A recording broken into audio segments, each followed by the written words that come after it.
I think the time has finally come for us to have a real serious conversation about why we need term limits in Congress. Hey guys, I'm Channing Curtis, and for today on the Coffee Chat, we are talking about term limits and why we don't have them in Congress. So go ahead and grab your cup of coffee and let's get to chatting this morning.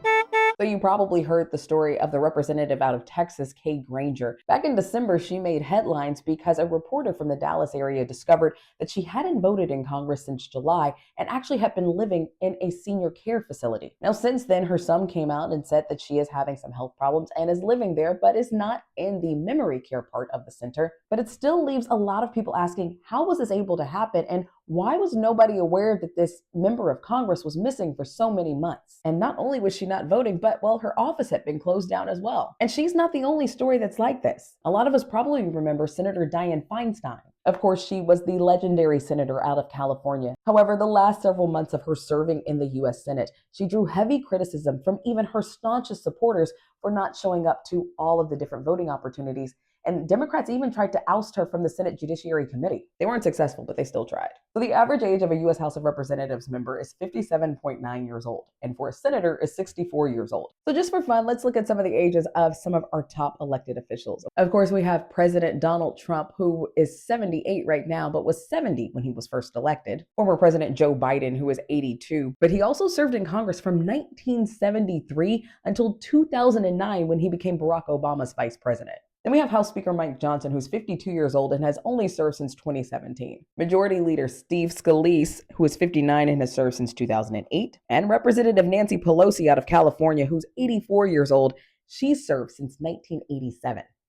She's been in Congress my entire life.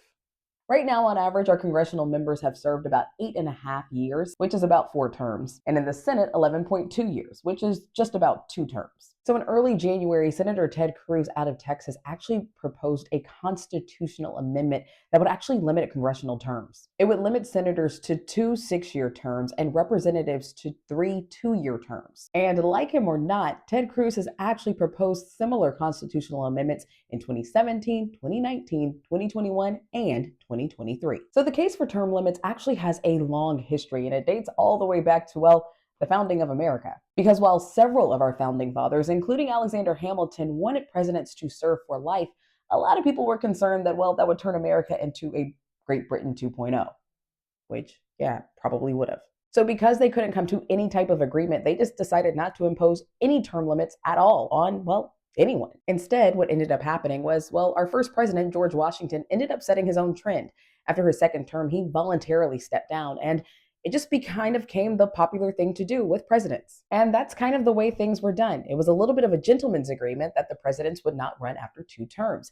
That is until 1951, until a constitutional amendment was actually ratified, limiting presidents to just 2 terms. And that's all thanks in large part to Franklin Delano Roosevelt. Because, well, he served 4 terms. So FDR was actually first elected in 1932, and he served 2 terms. However, in 1940, well, he decided to run again because, of course, the Second World War had just started in 1939, and he didn't want to cause any more worldwide turmoil during that time. So he ran for that term and another.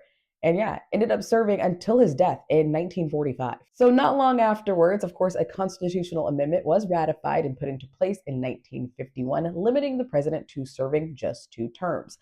But there's never been any type of limit on congressional terms, even though a lot of people have tried. As a matter of fact, a Pew Research study from 2023 actually showed that 87% of their survey respondents, regardless of party, supported term limits for Congress. And we're talking members of the House of Representatives and senators. So since so many people want term limits, well, why don't we have them? Well, that's kind of tricky. Back in the 90s, the Supreme Court actually shut down a potential path to creating term limits for our congressional members. At that time, several states, including Arkansas, passed their own state constitutional amendments that limited the terms of their respective senators and representatives. But the Supreme Court said that states didn't have that kind of power, and that states didn't have the power to limit the terms of senators or Congress members on the federal level. And in their 5-4 opinion, the Supreme Court justices said that only a constitutional amendment could do that. So how will we get a constitutional amendment? Well, that gets even trickier. So one way to get a constitutional amendment passed is by having 2/3 of both House and Senate members agree to the exact same verbiage and legislation.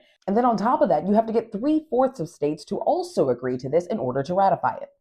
It's obviously happened before, but it is pretty rare. Now, the other way that you can get a constitutional amendment is by having a constitutional convention. Now, 34 states would actually have to call for this convention to happen, and then 38 states would have to agree to ratifying this amendment.